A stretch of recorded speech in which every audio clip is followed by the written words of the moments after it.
We will call to order the regular board meeting of the Board of Election Commissioners for the City of Chicago. Good morning. My name is Marisol Hernandez. I'm the chairwoman. Seated to my right is Commissioner William Cressy, and to my left is Commissioner Jonathan Swain. Next item on the agenda is the consideration of the agenda. Are there any proposed changes? If not, we'll proceed with the approval of the regular board meeting minutes of July 24th, 2018. Is there a motion to approve? So moved. Second? Second. All those in favor? Aye. Motion passes and the minutes are approved. Next is the Executive Director's Report. Mr. Gough. Thank you, Chairwoman. Have some good news and some bad news. First of all, the good news is that according to our files, we have 23,562 applications for vote by mail in the system. We received another 2,900 yesterday that has not been in the system. And Jim, we probably have another 7,000 in the online pipeline that are going to be coming in later this morning. So we'll be up over 30,000 very soon.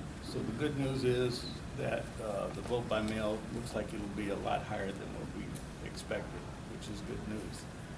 What we're hoping to do is, I met with Gary today, and hopefully Gary will go into production on the A ballot. A ballot will go into production.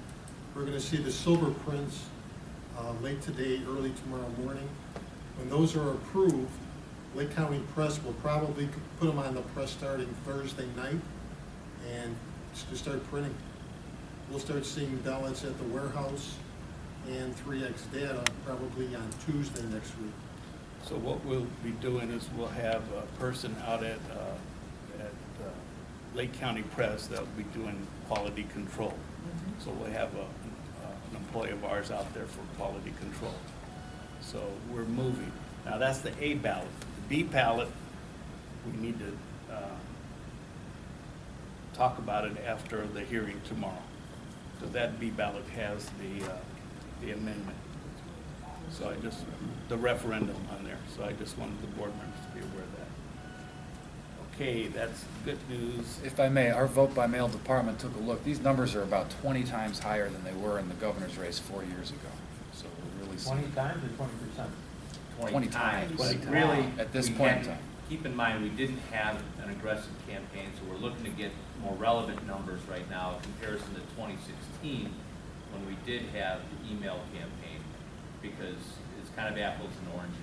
But we're probably well ahead of where we were in 2016 as well. And with a two-sheet ballot, the more we can get away from election day, the better.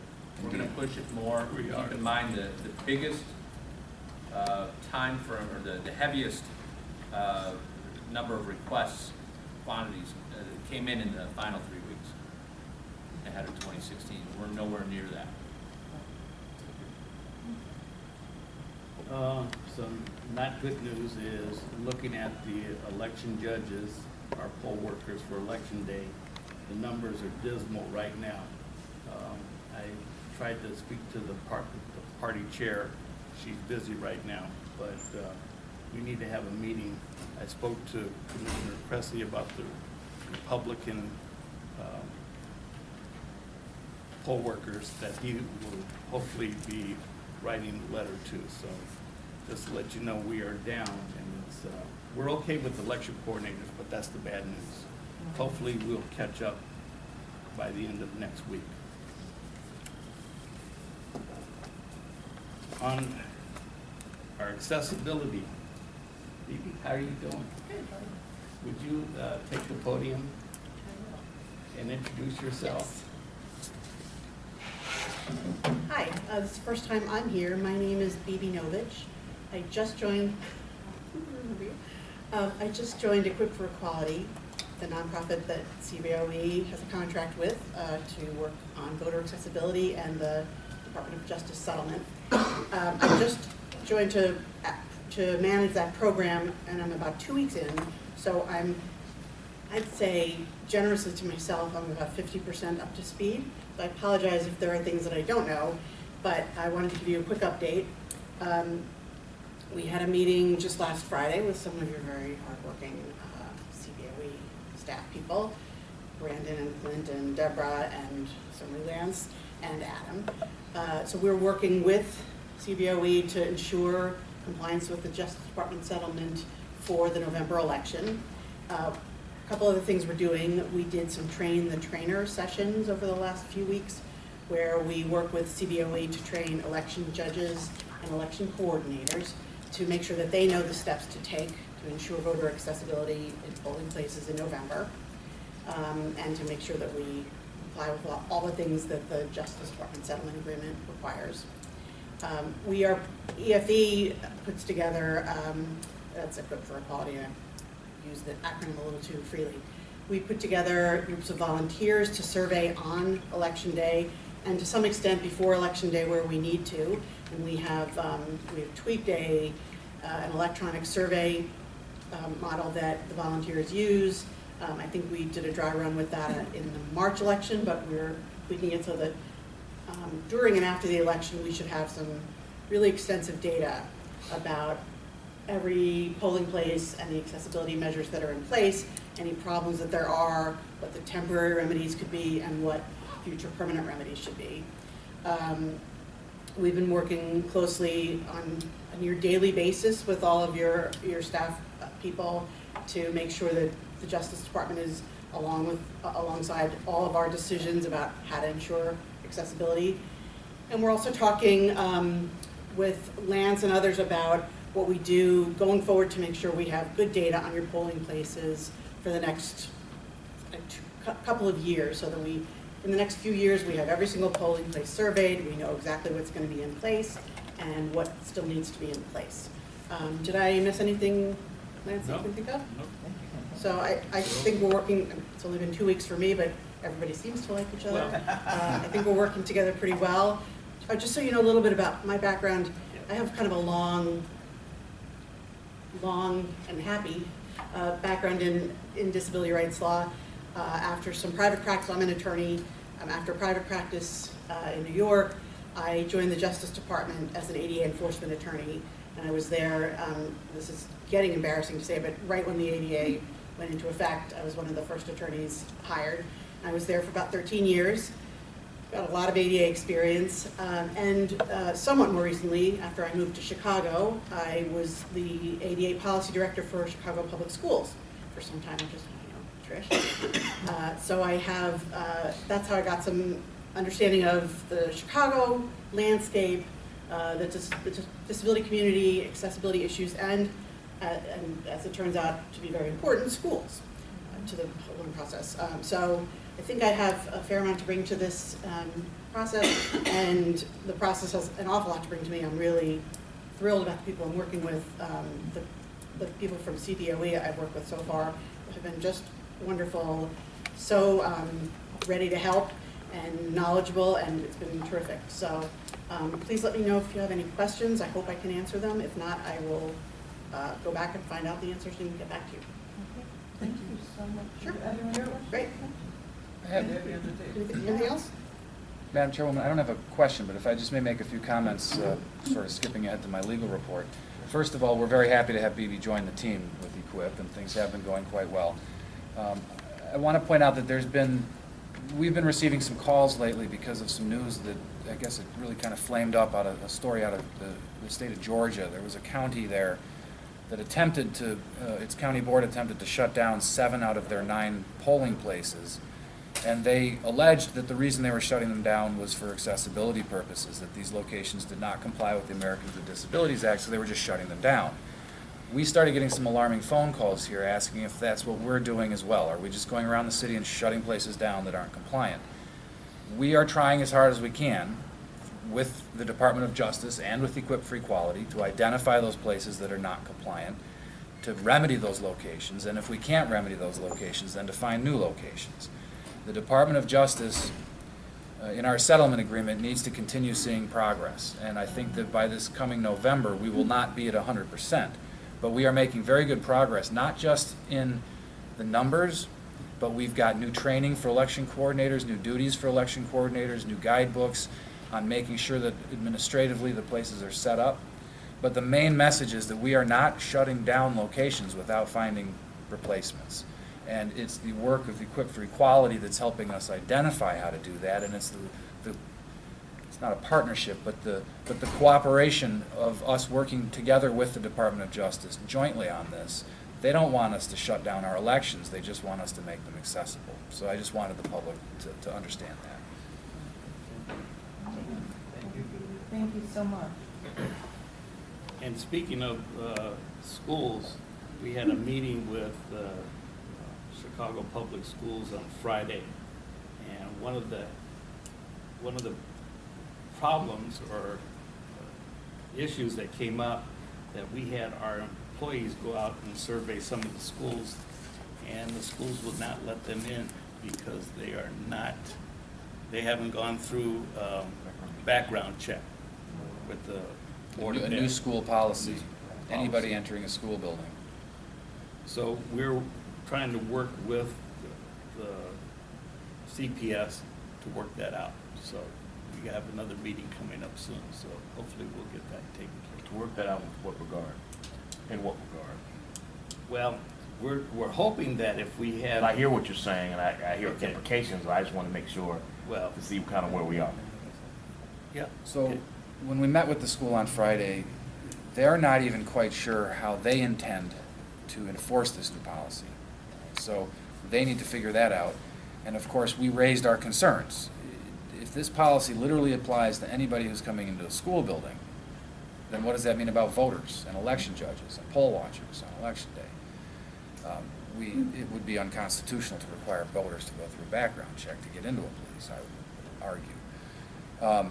So we're working on looking for exceptions. There are already known exceptions that they've decided they're going to allow. For example, if you do not have direct access to the children, the students, then you would not have to go through a background check. So if we have a polling site that's in a gym, we'd love to be using the school gymnasiums because they frequently have their own exterior access doors that are hopefully accessible doorways, so that you would just come right in and out of the gym. You would have no direct contact with the students. But for those areas, and we have many school areas where the polling location is one area, the entrance is on the other side of the building, and you have to walk down the hallway past all these classrooms, that's where we could have a problem. So what we're trying to do is, first of all, figure out how the school board intends to enforce the rule, and then see what other kinds of exceptions we might need to carve out. They've informed us that even if, like our employees, our full-time employees undergo background checks, but they told us that it would have to be a school board background check. So even employees of other agencies, even, you know, the Department of Justice officials who might undergo their own background checks, that's not going to qualify. So, So it's a policy information still. yeah, You know, excuse me. in It is a implementation policy, still, yeah. implementation is still information. Correct. Okay. And Yep. we're meeting with CPS head of security to talk about some of these issues. Okay. So hopefully we'll get this resolved within the next couple of weeks. Great. We do, and it's important to note that we have for 11 years bumped our list of poll workers, including election coordinators and judges of election, against the database. We're probably the only jurisdiction in the state of Illinois that does this. We bump our list of poll workers against the registered sex offender list, and we eliminate that prospect, even if it's someone on election day, what we used to call a swear-in judge, a substitute judge. Before they can take their oath, we check so we've been receiving the Illinois State Police report on a quarterly basis since 2007. So I want to emphasize that, talking about the school board's background check, but we also already have steps in place to prevent the possibility of. And we do this for all our poll workers, not just the ones inside the schools. Every single one. Every single- Every single one. Okay. And There are also laws that prevent voters who are registered sex offenders from casting a ballot at a park or a school or a library where they may come into contact. And that's going to help the courts. Now, to the school board's credit, we have been meeting with them regularly, and they are really trying to assist us not only with this issue, but with the accessibility issue. and with polling place assignment in general. And I think that we now have an improved communication system back and forth with the school board that, from what I'm hearing from Clint Hurd and others, is really an improvement over recent years. We've never had this type of cooperation. Yeah, so they've got a lot of new people in the administration, and they seem to really be interested in working with us so that things can work much smoother for us in the years to come.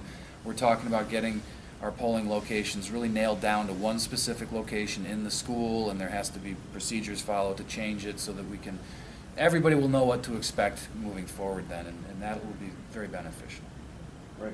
Okay, thank you. Mr. Gough, anything else? That's it. Okay, Mr. Holliday? Good morning, Madam Chairman and fellow commissioners.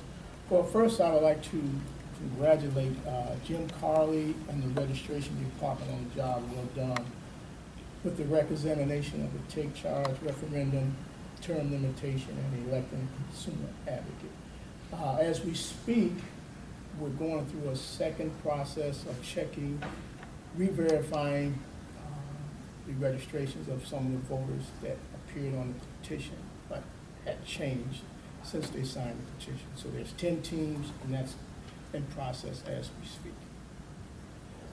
On hand, the registration department has, along with online registration, 6,200 registrations to process. All that's being done in between the record examination and verification of registration. We had about 80,000 return IDs from our mail canvas. So the registration department is in the process of scanning those IDs so they can send out second notices. And that's moving on right away. Although last Thursday was the deadline for the intent to be write-in candidates, we'll be accepting up until the close of business day today.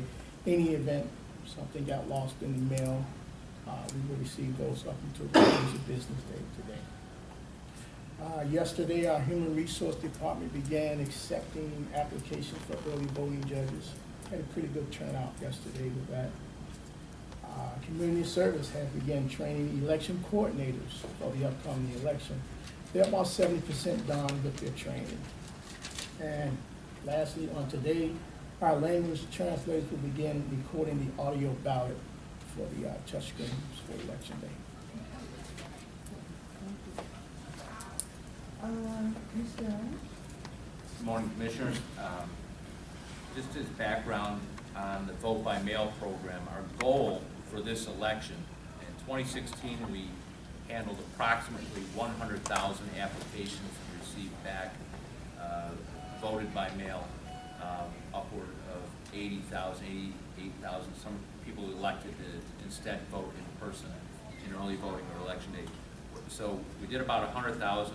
The all-time record is World War II. We did 116,000. For this election, we're hoping to have 180,000 ballots cast through vote by mail. So in addition to our goal of meeting or exceeding 200,000 early voting, that would put almost 400,000 ballots in the bank outside of election day to reduce the possibility of lines. As Lance and Gary referenced, it's a 2-page, both-side ballot. It's an extremely long ballot, so even on the touchscreen, it's even going to take longer on the touchscreen in early voting.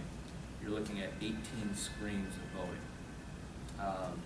Next up, we're almost there in terms of sample ballots in English, Spanish, Chinese, and Hindi. The wrinkle this time is that we have to have 2 versions of each because the paper ballot has to vary a little bit from the electronic ballot in terms of the order in which items are presented. So the paper ballots, because we're printing one retention and citywide referendum ballot, has all the judicial retention and then the citywide referenda, so that there's one style that goes everywhere.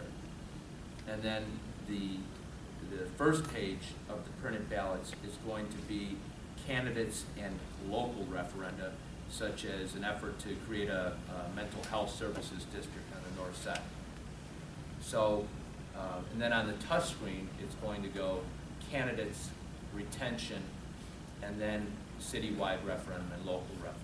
So there's a slightly different order so we're gonna have to present it. If we're encouraging people to go to our website to get the sample ballot, we wanna make sure that we have both available and clearly marked. A lot of time has been spent. We've got pretty much everything nailed down as far as signage, forms, envelopes, and banners, and other printed materials.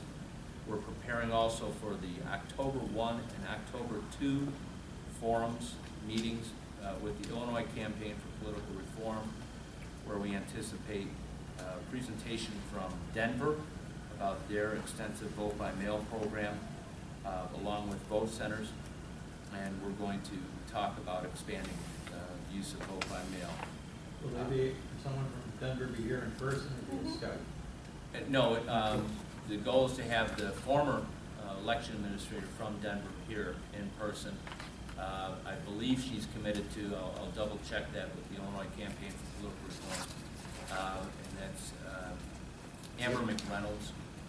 So she would be coming in and presenting about what they did to create that system there. And that's, again, they use a combination of drop boxes, and so that even if people don't trust the mail, there are a variety of drop boxes that basically function as precincts. And so you can go to any local public building and drop your vote-by-mail ballot in a secure drop box. So that is it for now. Okay, great, thank you. Okay. We'll now proceed to old business, infrastructure projects, changes in election administration, and voting equipment. Working on that. Okay. Electronic poll books. Right now, ES&S has prepared the 40 for the training with community service, and the other 160 will be ready during our pre-app. Legislation? There has not been any movement on the bills we've been tracking, including the pretrial detainee voting bill was vetoed by the governor on August 17th. There's been no progress on that. We're actually having a meeting tomorrow with some representatives from the jail, from the county clerk's office, and other public advocacy groups to develop our plan for November. Is to, we've been for a while now, we've been assisting with mail-in ballots out there, but no other movement in the legislation. We'll then proceed to new business, and first item on the agenda is the consideration and possible approval of a policy to request that candidates voluntarily provide their telephone number and email address when filing nomination papers for publication on the Board of Elections candidate list.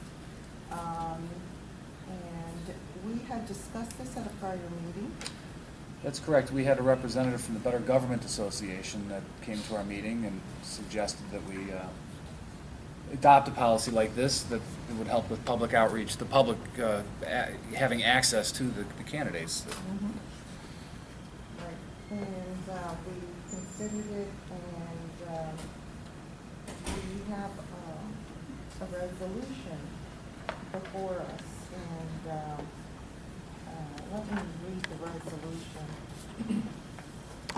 Whereas the Board of Election Commissioners for the City of Chicago receives and processes candidate nominating petitions for elected offices in and for the City of Chicago, Illinois. And whereas the Board compiles and publishes a list of general information about those candidates, the offices they are seeking and the addresses at which they reside. And whereas the Board has been contacted by members of the public, including but not limited to the Better Government Association, requesting that the Board gather and publish telephone and email contact information for those candidates. And whereas the Board finds that providing candidate contact information is a valuable public service that may increase voter awareness and communications between candidates, the electorate, and journalism media without unduly burdening the Board's resources. It is therefore and hereby resolved and ordered that the Board, staff, and General Counsel shall work collaboratively to enact all reasonable and necessary policies and procedures to carry out the intent of this resolution, and shall solicit from candidates who file nomination papers with the Board that they voluntarily provide their telephone and email contact information, and said contact information shall then be published on the board's candidate information webpage, along with publication in any other reasonably effective and cost-efficient medium approved by the executive director. All candidates shall be provided equal opportunities to provide said contact information to the board and to seasonally update and keep current that information. Dated this 11th day of September, 2018. Are there any comments? If not, is there a motion to approve the resolution? So moved. Is there a second? Second. All those in favor? Aye. Motion passes and the resolution is approved. Next item on the agenda is the approval of a lease agreement with 175 Washington Street for an early, 175 Washington LLC for an early voting super site and election judge training center at 175 West Washington Street for the November 2018, February 2019, and April 2019 elections. Mr. Gough? Yeah, Madam Chairwoman, just to let you know that we've had 15 West Washington, which has been leased out to a company that's building a restaurant there. There has been no movement on it yet, but they do not want to lease that space. We had 16 West Adams, which we couldn't get in, and we were looking at the corner of State and Washington where the Old Navy used to be, and that's going to be a Halloween store. We cannot compete with people that offer a large amount of money to rent space. So we were very fortunate, and Dean really worked it. We were able to get 175 West, and I have a copy of the proposed floor plan of how we're going to lay out the equipment, and it will work. The reason why we need to have an additional space and not use our lower level, that this ballot is so large, in the past it would take, 2-3 minutes to vote. This one would take almost 16 minutes to vote the entire ballot. And if you're a voter that is disabled, who is blind, it's going to take even longer to read the entire ballot. So we need an additional space, especially we've been told that the Women's March is going to come over to this area to vote, so we needed the space. So I think we negotiated a good contract, and it's something that we really need. Now, how does this compare to the other spaces in terms of machines and all that? It'll still have over 100 pieces of equipment. It won't be as large as 15 West, but it will be larger than 16 Right. West Adams. Got it. So we'll have between 100 and 150. And it's a better area to line up inside out of the elements. So remember, we were wrapped around the street. This one has a larger hallway to go down there, so I think it'll work out. Well, it took a while, and Dean, thank you so much for all your efforts. Because I was getting a little worried about this, so thank you so much. We have. It has enough electrical and all that as well. In fact, it's set up a lot better than the other locations that we had. The electricians will go in and won't have to do as much work. I seem to remember shopping in here before, so. Yes, you do. They're gonna do a little spruce up for us too. Get Well, fresh that would paint be on good. those walls on the inside, get the exterior cleaned up, new lighting. It's gonna be nice. Power wash the area. So. We'll find any Rolling Stone posters we have. Is there, we have before us a property use agreement between the Board of Election Commissioners and 175 Washington LLC. Is there a motion to approve the agreement for the term of September 11th, 2018 through April 15, 2015, for the total sum of $150,000 made in 3 equal installments of $50,000 to each to be paid prior to each election. Is there a motion? So moved. Is there a second? Second. All those in favor? Aye. Motion passes, and the property use agreement is approved.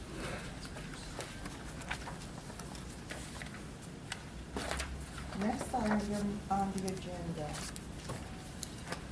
are certain advisory questions of public policy. Madam Chairwoman, I'm sorry, we have Cardinal Color Group contract, item number C. I'm sorry, yes, the approval of a contract with Cardinal Color Group for printing. Let's see, and Cardinal Color Group does the pre-election household mailings that we normally do, Mr. Allen? This is their first time doing this job, but they also recently performed the canvas mailing for us, and they did a fine job on that. So we feel confident moving ahead that they'll be able to handle this job. Okay. And based on the bids, they were the lowest bidder.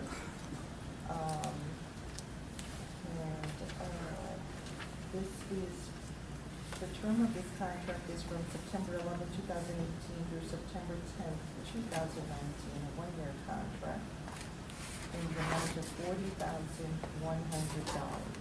Are there any questions?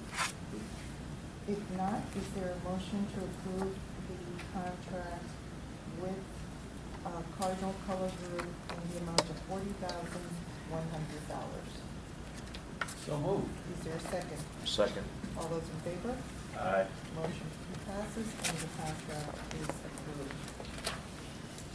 Now, on the agenda is certain advisory questions of public policy. And the issue is whether they're in apparent conformity. And we have before us 4 questions. And if I, you want to summarize or?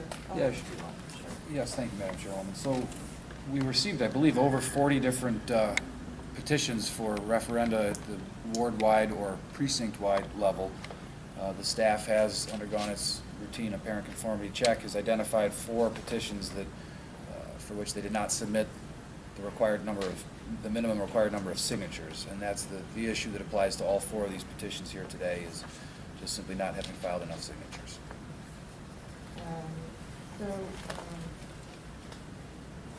I think we could take all 4 in one motion. The first one is Ward 20. Shall the city of Chicago be required to provide full funding for the creation of a sanctioned National Junior College Athletic Association baseball team at Kennedy King College to begin no later than the 2020 baseball season? There, the petition was required to contain at least 866 signatures, and only 295 signatures were filed. The second petition is from Ward 20, and it states, shall the city of Chicago hold hearings on lead in the water? In this, with this particular petition, it was required to contain at least 866 signatures, and only 57 signatures were filed. With respect to Ward 33, Precinct 24, the proposition was, shall the city of Chicago hold hearings on drinking water safety, including the city's compliance with the Safe Drinking Water and Clean Water Acts, and on protocols for lead testing and decontamination of water sources following recent lead testing of Chicago tap water. Here, the petition at issue was required to contain at least 43 signatures, and only 26 signatures were filed. Lastly, in Ward 40, Precinct 22, the proposition was, shall the city of Chicago hold hearings on drinking water safety, including the city's compliance with the Safe Water Drinking Act and Clean Water Act, and on protocols for lead testing and decontamination of water sources following recent lead testing of Chicago tap water. the petition was required to contain at least 28 signatures and only 22 signatures were filed. So those are the four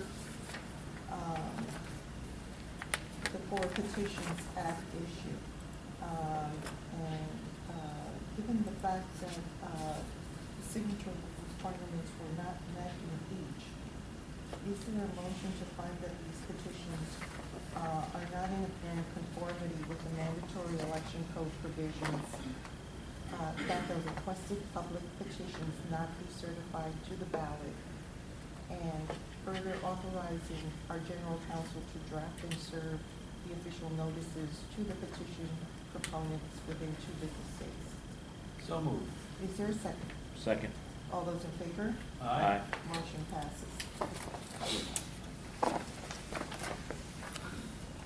Next item on the agenda is proposed a renewal and amendment of contracts between the Chicago Board of Elections and APRO Execs LLC for temporary staffing services for the 2018-2019 elections.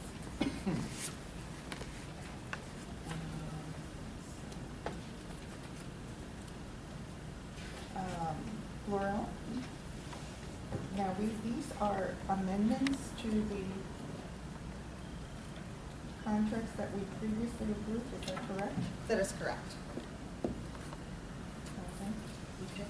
So what we're looking to do for this particular amendment is to add time, to extend it to get us through the municipal election, because the current contract expires in December, the end of this year. We're also looking to increase the dollar value of the existing contract because there has been a minimum wage increase that the board adopted through the City of Chicago, requiring all city contractors to pay a minimum of $13.80. So with that being effective, the contractors are eligible for a 2.6% increase, which then affects the bottom line of the payout for the expended amount. So that is what is representative in that particular amendment. In addition to, last 2016, we did an emergency contract for warehouse temp staffing. We were unable to fulfill it through a competitive bid. At that time, APRO, who happens to be an MBE, WBE contractor, was able to fulfill those requirements on our behalf for the warehouse staffing. We are asking to incorporate those positions for the short term of the extension that would take us through the end of the April elections, anticipated in 2019. So that's that is what is consistent of the amendment. And so, the contract that we approved was for what amount that we previously? The original one was for $700,000, but we have exceeded that amount. To date, we've paid approximately $1.1 million to April.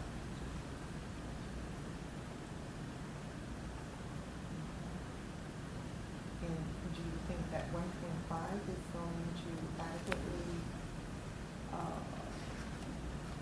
It's estimated for that dollar amount. Should we need to increase, we will come back to the table. Any further comments?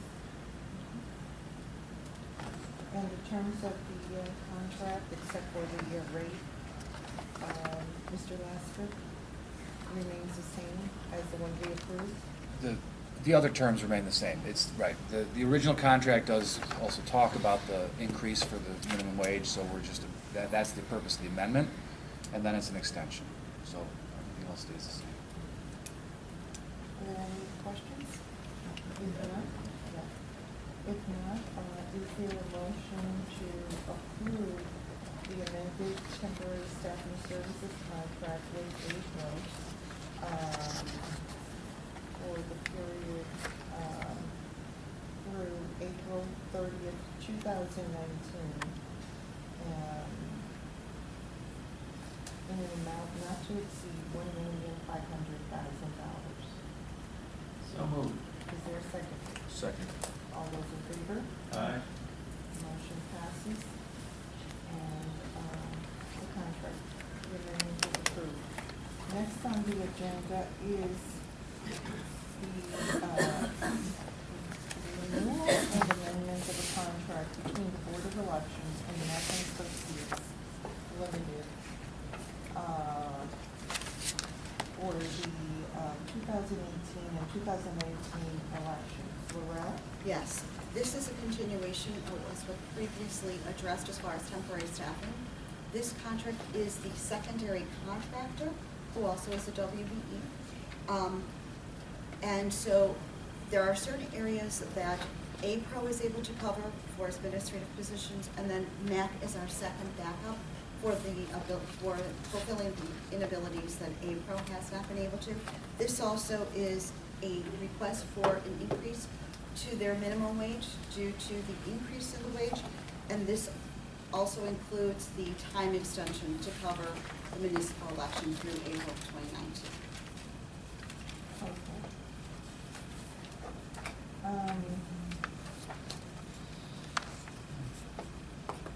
Is there a total amount?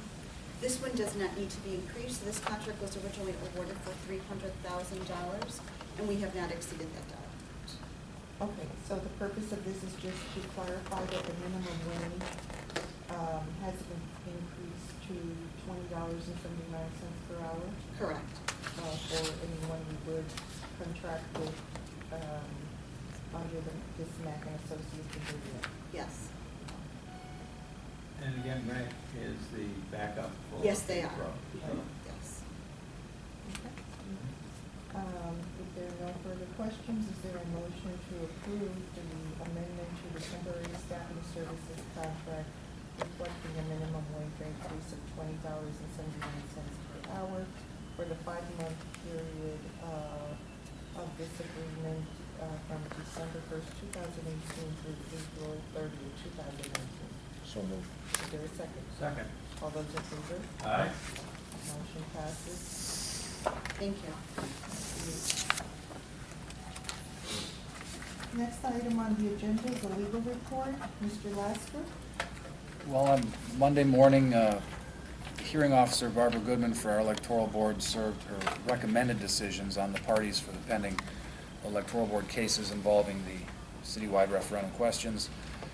There is the electoral board meeting is scheduled for 2 o'clock tomorrow afternoon to hear those issues.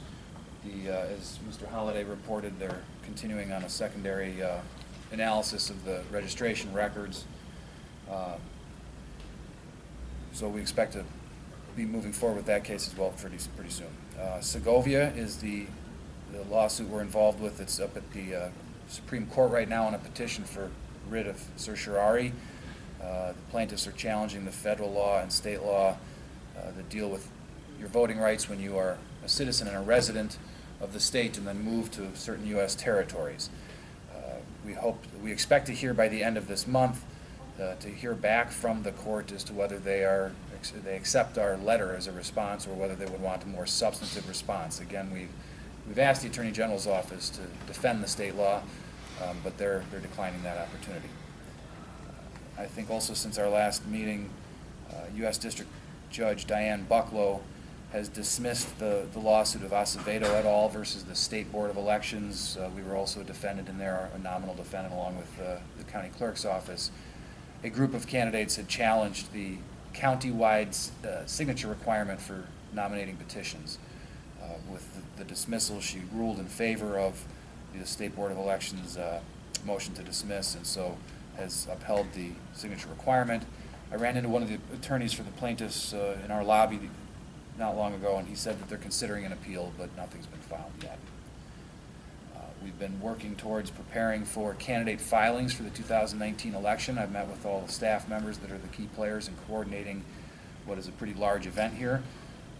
We are expecting over 5,000 candidates for mayor. Hopefully that's a joke. But we are preparing ourselves for 2019 and moving forward, marching right along. Thank you. Next item on the agenda is the financial report. We have a balance sheet and voucher listing for the city of Chicago. 2018 appropriation, number 18-07, dated August 28, 2018, in the amount of $391,510.71. Is there a motion to approve? So moved. Is there a second? Second. All those in favor? Aye. Motion passes.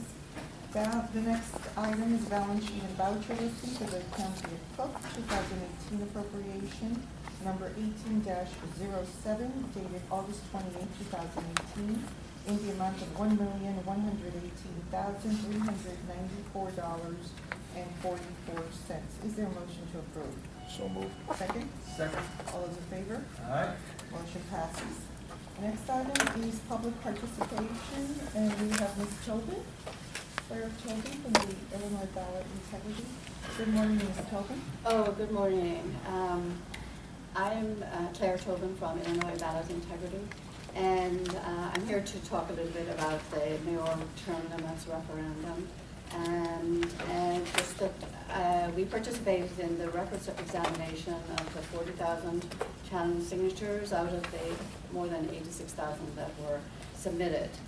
And you know, the staff were fine, but my problem is that this whole experience was a perfect example of the entrenched powers of the status quo that are so easily able to thwart the will of thousands of citizens. And I'll give you just one small example of that. That makes me angry that there's so many ways for the powers that be to shut down reform efforts. One was the fact that in preparation for the challenges, a lot of volunteers, people my age, mainly senior citizens who have been around a long time, went down to look at some of the signatures that were challenged on the 6th floor database. And there we were able to find, you know, if someone was in a high-rise, they listed their apartment on their thing. So you were able to find, to match the signature if you had an apartment. And, you know, I think it really helped to restore a lot of those challenged signatures. However, when we went down a couple of days later in the, you know, official review process with the staff, on that database, there were no apartment numbers. So you have a list, you know, a name that you can barely make out, and, you know, 200 or 300 people living in a high-rise, and how are you going to find to match, you know, a signature?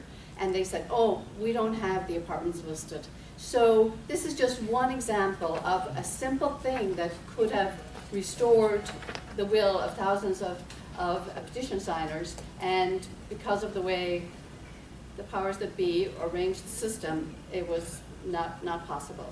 You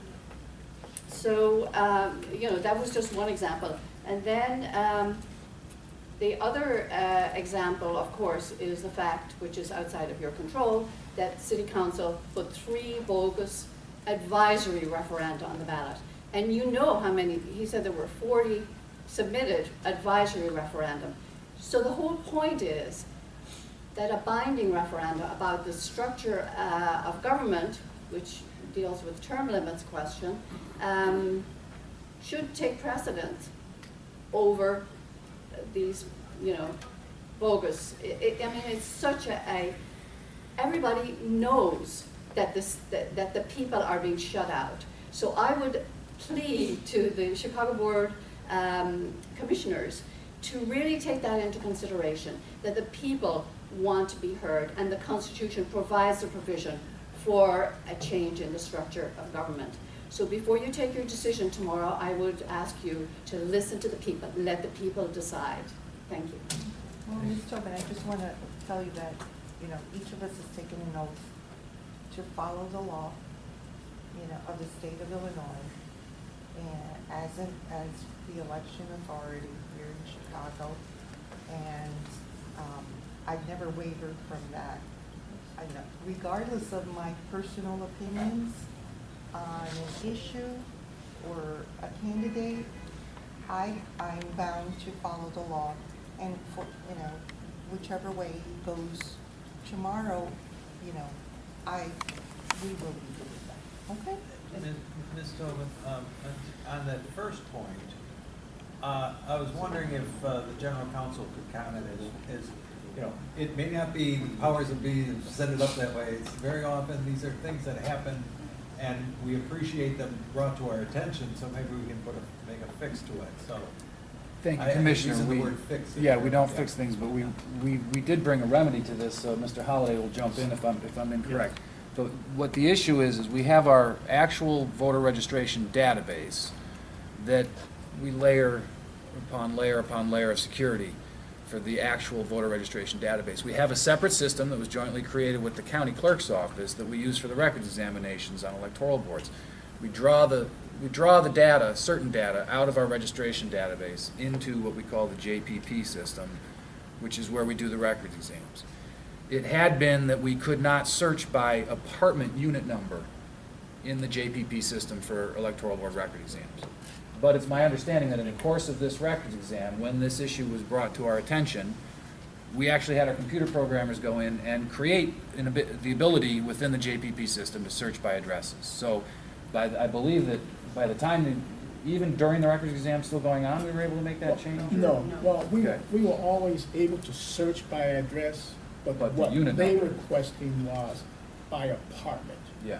So it has been corrected now, going further that with the process that we're going through now, where we're punching in the address, they're also entering the apartment number, if this apartment number listed on the petition. So thank you for bringing that to our attention. It has been remedied to the fact that we can search for apartments. And I would point out that the law, the statutes and case law, talk about that candidates and petition signers have a requirement. Candidates have to put their residence address on their petition sheets. Petition signers have to put their residence address on the petition when they sign it. But the case law says their unit numbers or apartment numbers, if they have one, is not a mandatory element of that residence address. It's the street location, not the individual unit you might live within that building. And for that reason, we haven't wanted, you can flip this coin over and start to try to disenfranchise people if you're going to start to argue that, well, their signature's not valid because they didn't put their unit down. We've tried to protect against that in the past, but maybe it's more valuable to be able to search by the apartment number now, and we will be able to do that moving forward. The added challenge that we had to overcome is that every voter, even those who live in the same building, will use their own shorthand.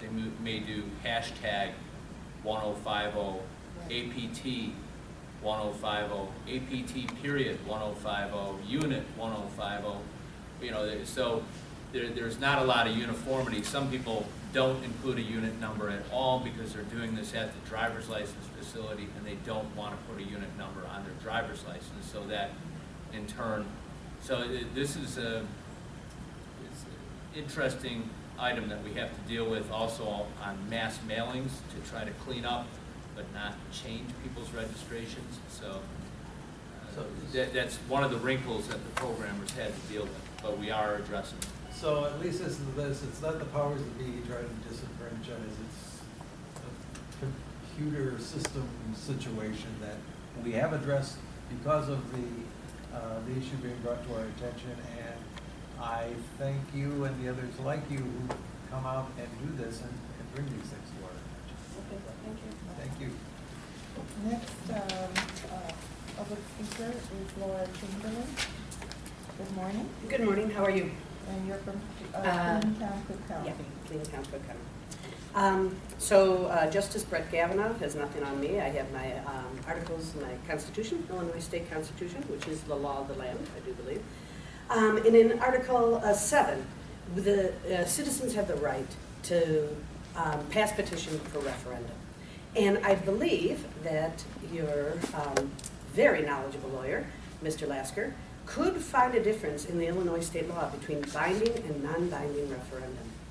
So I want to encourage you to look within the law for every opportunity to reject the hearing officer Goodman's recommendations to dismiss the Take Charge Chicago term limits and public advocate referendum certainly based on the rule of three. Because there is a difference in the law between binding and non-binding referendum. And what you would be setting is a dangerous precedent. The city council could then go and anytime citizens were passing referendum, we can't be quiet about this. We got over 80,000 signatures, 54,000 of them were approved.